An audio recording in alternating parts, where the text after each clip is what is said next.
Du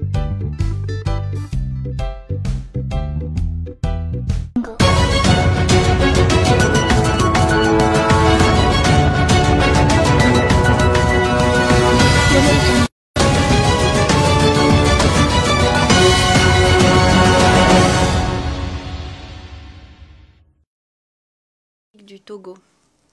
L'Assemblée va écouter une allocution de son Excellence Bassirou Diomaye Diakhar Faye, président de la République du Sénégal. Je prie le protocole de bien vouloir escorter son Excellence et je l'invite à s'exprimer devant l'Assemblée.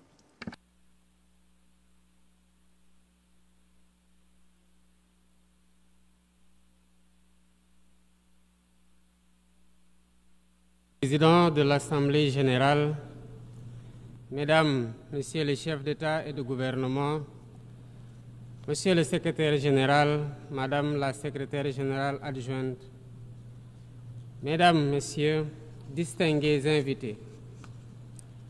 Avant tout propos, je voudrais saisir cette tribune pour saluer à nouveau la mémoire de mon compatriote, Amadou Makhtar Mbow, qui vient de nous quitter. Ancien directeur général de l'UNESCO, de 1974 à 1987, il fut un homme d'État émérite et un fervent acteur panafricain de la lutte pour les indépendances.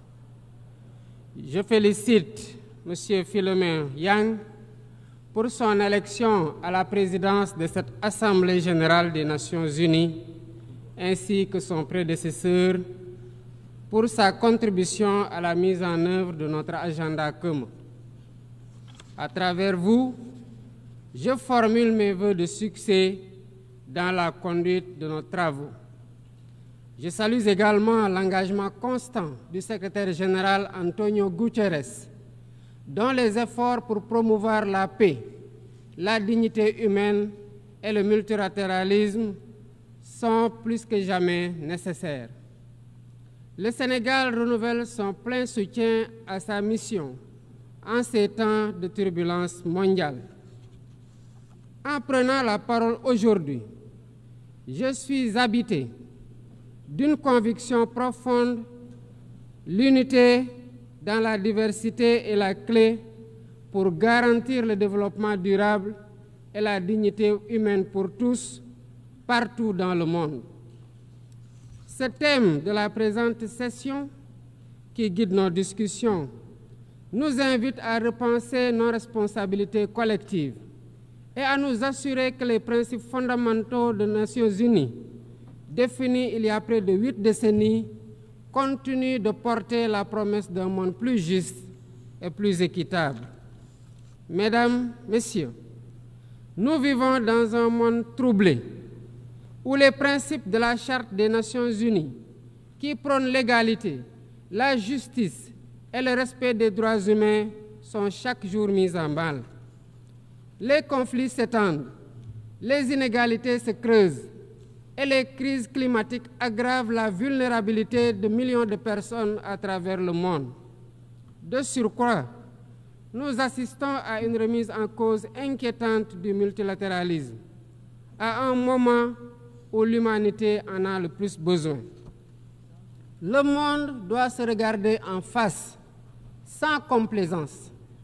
Les valeurs que nous avons juré de défendre sont piétinées dans plusieurs régions du globe. Que l'on soit à Gaza, à Tel Aviv, à Dakar ou ailleurs, chaque être humain est porteur de cette égale dignité, une dignité qui transcende les frontières, les cultures et les appartenances religieuses. C'est notre devoir à tous de veiller à ce que cette dignité soit protégée et respectée pour chaque être humain, sans exception. Ce devoir est l'essence même des Nations unies. Pourtant, nous constatons chaque jour que le droit international, ciment de la paix mondiale, est souvent violé. Des résolutions adoptées par cette Assemblée sont ignorées. En tolérant ces violences répétées, nous foulons aux pieds les principes de la Charte des Nations unies et sapons les fondements même de cette maison de la paix. Jamais les fondements des Nations Unies n'ont autant vacillé qu'en ces temps de violence et de peur et d'incertitude. Si nous voulons éloigner le spectre de la guerre et œuvrer à l'avènement d'un monde meilleur, alors il est temps de changer les paradigmes. Il est temps de remettre l'humain au centre de l'agenda international, comme nous y invite le thème de cette session. Monsieur le Président, Mesdames, Messieurs, nous ne voulons plus fermer les yeux sur la tragédie qui se déroule dans le Sahel. Des groupes terroristes sèment la terreur, pillent, tuent les populations civiles innocentes. Cette région, autrefois stable, est désormais en proie à une violence quotidienne, tandis que les Nations Unies, particulièrement le Conseil de sécurité, restent trop souvent inertes. De même, nous ne pouvons pas accepter que le Sahel devienne le théâtre de rivalités de puissances étrangères dont les affrontements ne font qu'aggraver la déstabilisation de la région. Je dois rappeler ici que la paix et la sécurité de l'Afrique sont indissociables de la paix mondiale.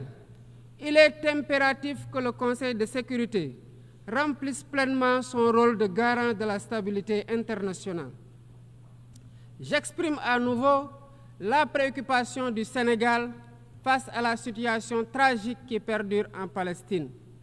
Des générations entières y ont grandi sous l'ombre de l'oppression, privées de leur droit fondamental à un État viable.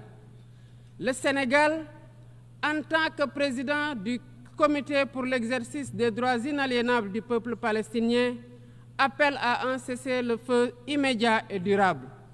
Nous réitérons notre soutien à la solution des deux États, avec Jérusalem-Est comme capitale de la Palestine, conformément aux résolutions pertinentes des Nations Unies.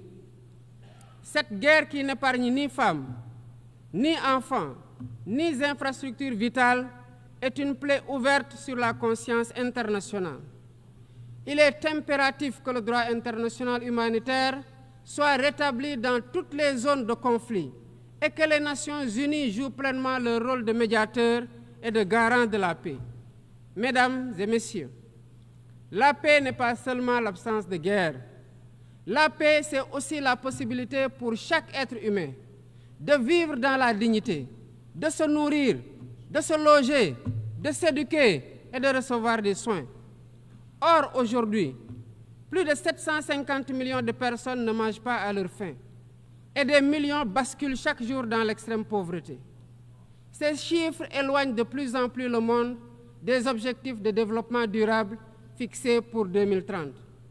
Nous ne pouvons plus accepter que les mécanismes de gouvernance mondiale continuent de reproduire ces inégalités.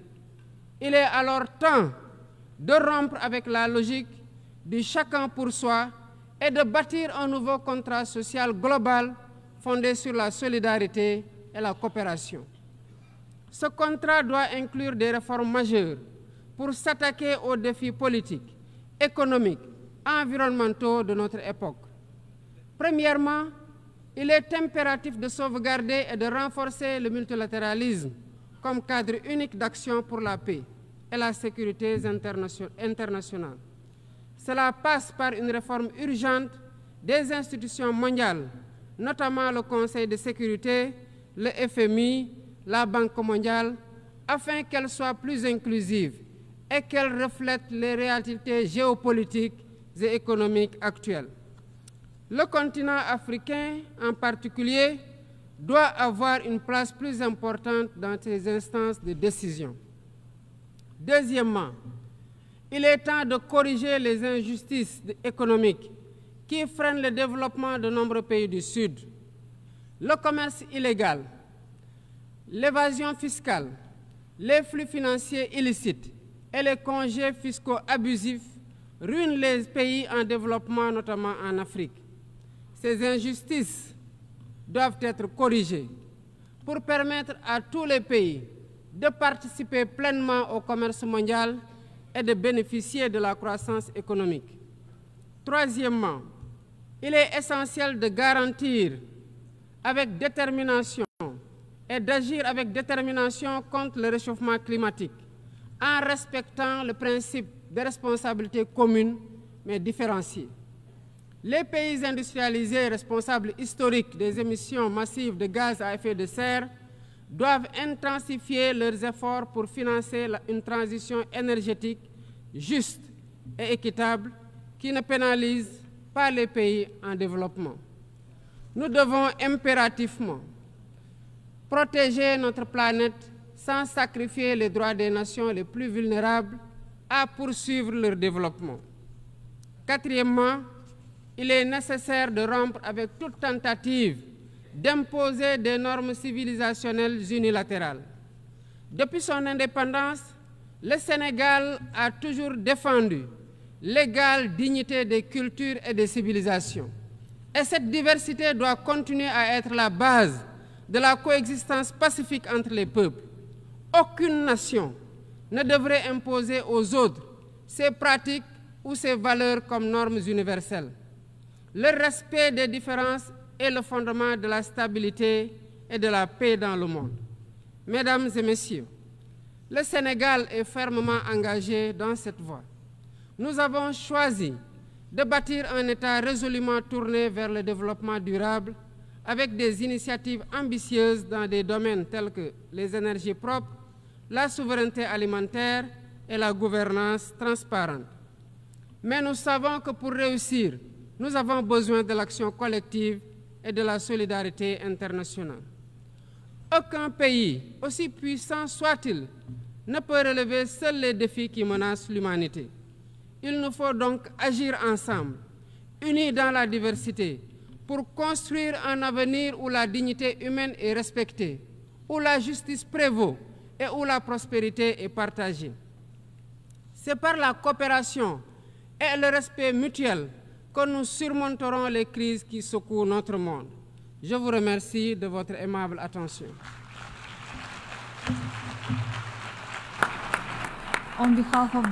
Au nom de l'Assemblée, je remercie le président de la République du Sénégal.